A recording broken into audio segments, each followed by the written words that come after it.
Une association est une personne morale instituée par au moins deux personnes appelées sociétaires au moyen d'un contrat, les statuts, dont l'objet consiste à promouvoir des valeurs liées à l'écologie, le développement durable, le sport, de défendre certaines catégories de personnes, les consommateurs, les malades et leurs familles, des minorités par exemple, ou enfin promouvoir la pratique d'activités culturelles, sportives ou artistiques. On peut les classer en trois catégories, celles qui sont fermées, dans la mesure où elles ne rendent service qu'à leurs membres, tous adhérents à l'occasion d'activités sportives, éducatives, culturelles, sociales. Celles qui sont d'intérêt général, dès lors que leur activité est non lucrative, que leur gestion est désintéressée et qu'elles ne sont pas mises en œuvre au profit d'un cercle restreint de personnes. Et enfin, celles qui sont reconnues d'utilité publique, car elles exercent une influence et un rayonnement dépassant le cadre local, avec un nombre conséquent d'adhérents et une solidité financière tangible. Cette reconnaissance d'utilité publique est accordée par décret en Conseil d'État.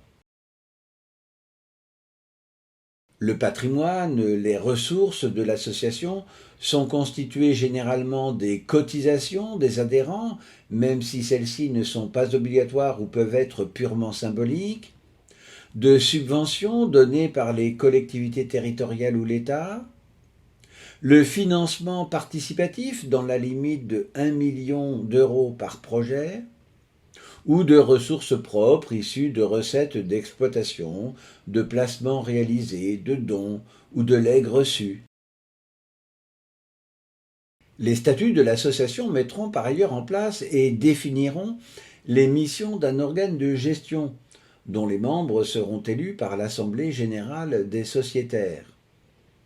Il peut s'agir sur le modèle des SA d'un conseil d'administration ou d'un directoire, ayant à sa tête un président, ce sera même la forme obligatoire pour les associations soumises à des statuts types comme les fondations par exemple. Mais l'immense majorité des associations se dotent d'un bureau composé de 3 personnes au moins, président, secrétaire et trésorier. Les pouvoirs de ces dirigeants reposent sur le principe du mandat, leurs compétences, leurs pouvoirs, tant pour les actes de gestion internes qu'externes à l'association, sont définis par les statuts. Mais c'est la personne désignée comme représentante légale de l'association, en général son président, mais ce n'est pas une obligation, qui pourra engager l'association vis-à-vis des tiers.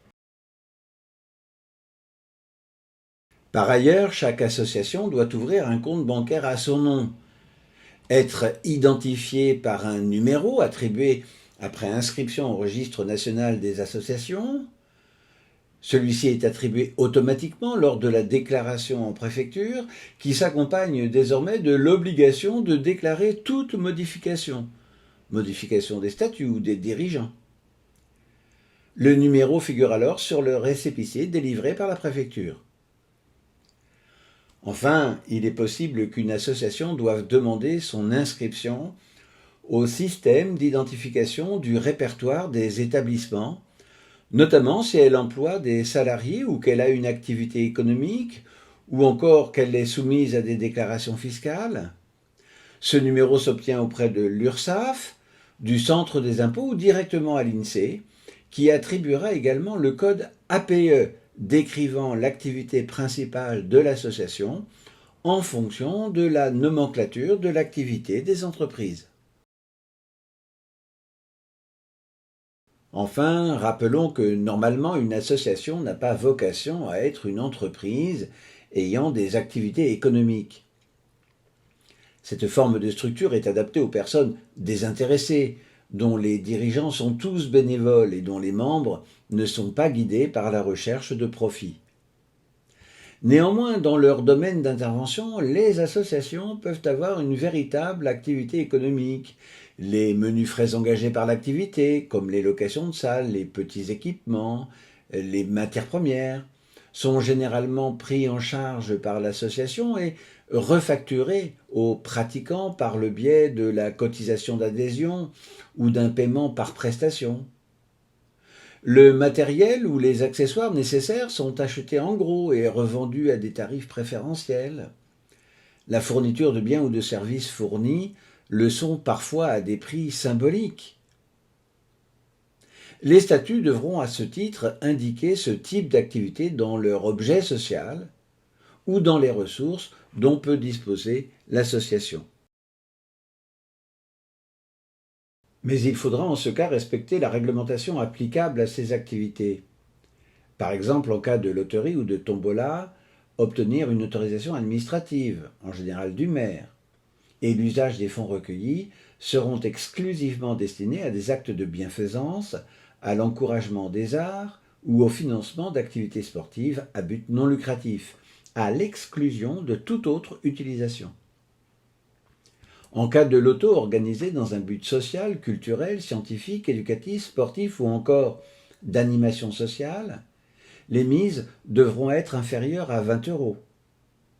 Dans le cas d'une buvette temporaire qui pourra être organisée 5 fois par an sur autorisation du maire, pour obtenir les licences restreintes n'autorisant que les boissons sans alcool, les vins, les cidres et les bières. Quant aux brocantes, vide-greniers, vide-dressing, etc., elles ne seront possibles qu'à condition de tenir un registre des vendeurs professionnels ou particuliers et d'obtenir une autorisation du maire, car il s'agit d'une vente au déballage, même organisée dans un lieu privé. Ainsi, l'activité économique, qui doit rester désintéressée, n'exclut cependant pas la réalisation d'un bénéfice, mais s'analyse comme l'interdiction absolue de répartir directement ou indirectement les excédents financiers dégagés par l'activité entre les membres de l'association et a fortiori au profit de ses dirigeants. Ainsi, si vous souhaitez offrir un repas à vos bénévoles, il convient de rester raisonnable quant à son coût. À titre de comparaison, un ticket restaurant pour les bénévoles ne peut dépasser, au jour où cette vidéo est réalisée, la somme de 6,70 €. Et les fonds qui vont financer cette opération ne doivent pas provenir de subventions, surtout publiques, car on pourrait alors y voir un détournement de leur objet. À moins, bien sûr, que l'organisation de repas en direction de vos adhérents fasse partie intégrante des statuts et ait été présentée comme telle dans la demande de subvention. L'activité économique est censée apporter des produits ou services qui ne sont pas assurés par les entreprises du secteur marchand, et si elles entrent en concurrence avec ces dernières, les activités de vente seraient étroitement liées à l'exercice de leur activité, devraient être rendues à un prix inférieur à celui du marché, car elles s'adressent à un public économiquement tenu éloigné des produits ou services proposés, venant ainsi pallier le déficit de l'offre des entreprises classiques. À toutes ces conditions liées à leur activité économique, les associations disposeront d'une franchise fiscale, les dispensant de payer par exemple l'impôt sur les sociétés ou de récupérer la TVA. Essentiellement pour les recettes liées à l'exercice de leur mission et rendues à un prix modique à leurs membres, même si cette franchise est par ailleurs plafonnée. Pour 6 manifestations de bienfaisance ou de soutien par an, à condition de tenir un relevé détaillé des dépenses et des recettes de ces manifestations exceptionnelles, ou d'une manière générale si le montant des recettes ne représente qu'une faible part de leur activité d'ensemble de l'association et resté en tout état de cause inférieur à 70 000 €, somme qui est réévaluée tous les ans. Dans le cas contraire, si les associations ont une activité économique soutenue, elles n'échapperont pas au paiement des impôts, sous réserve des abattements octroyés aux très petites entreprises, et pourraient même être requalifiées en société au besoin par les juges. Malgré tout, en ayant une activité économique, même résiduelle ou accessoire, l'association devra se soumettre à une comptabilité, souvent simplifiée sur le modèle recettes-dépenses, mais parfois même rigoureuse, établissant des comptes annuels, appliquant le plan comptable destiné aux associations. Dans certaines hypothèses, lorsqu'elle reçoit par exemple des subventions ou des dons conséquents, si elle a des activités commerciales régulières, voire très importantes, car elle devra dès lors nommer un commissaire aux comptes. Il en sera de même pour pouvoir mettre en place des mécénats, uniquement pour les associations d'intérêt général ou reconnues d'utilité publique, ou de parrainage par des entreprises privées. Pour terminer, remarquons que la tenue d'une comptabilité emporte celle d'établir des factures, toujours obligatoires, envers un professionnel, mais uniquement dans certains cas envers les particuliers pour qui seule la preuve de la transaction peut suffire, comme un ticket de caisse, un bon de commande, un devis ou un contrat écrit. La facture est très réglementée avec des mentions précises et obligatoires, comme la référence complète de celui qui dresse la facture avec son numéro SIRET, le détail des prestations fournies avec leur prix hors taxe et toutes taxes comprises, les modalités de paiement, etc., ainsi que la mention spécifique sur les pénalités forfaitaires dues en cas de retard de paiement.